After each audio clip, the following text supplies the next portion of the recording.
for Kurt Metzger.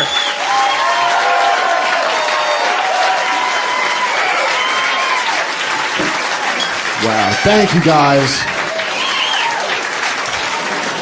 Well, thank you for faking some extra applause for me too, by the way. If you could just fake enjoying these jokes, I'd really appreciate it. Because I had a rough day. My girl won't talk to me right now, because I think I screwed up kind of bad. I don't even know how to tell this in polite company.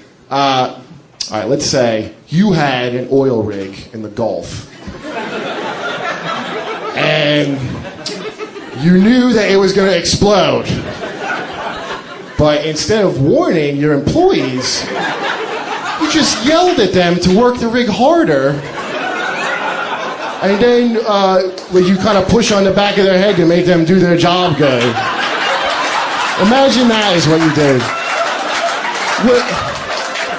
And then you acted like you had no idea what kind of mess there was going to be. Or what kind of damage there would be to the surrounding area. And then when you should have done something, you just appointed your dog as head of cleanup. Imagine that scenario. Because that is what happens every time we try to make daiquiris at my house. That's what that was about. I hope that came across.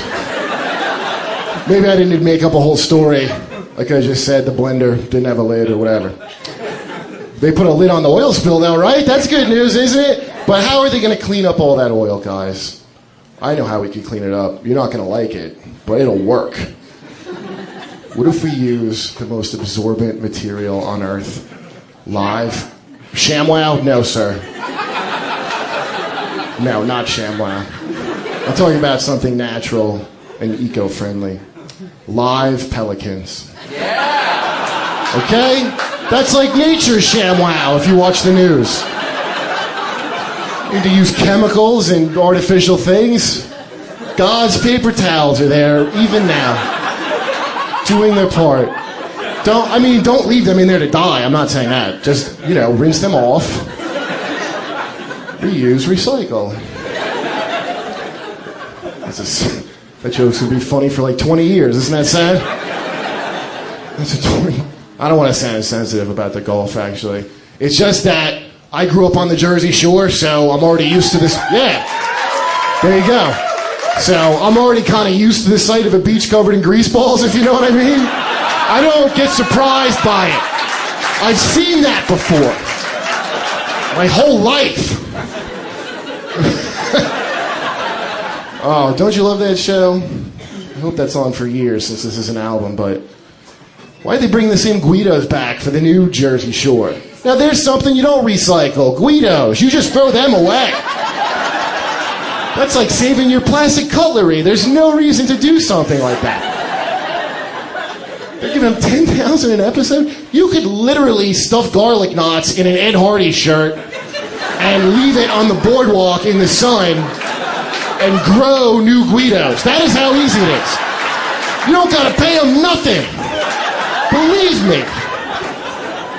Oh. I'm just sorry I had to give away my mother's Guido recipe right now. That's what I feel bad about. Guidos.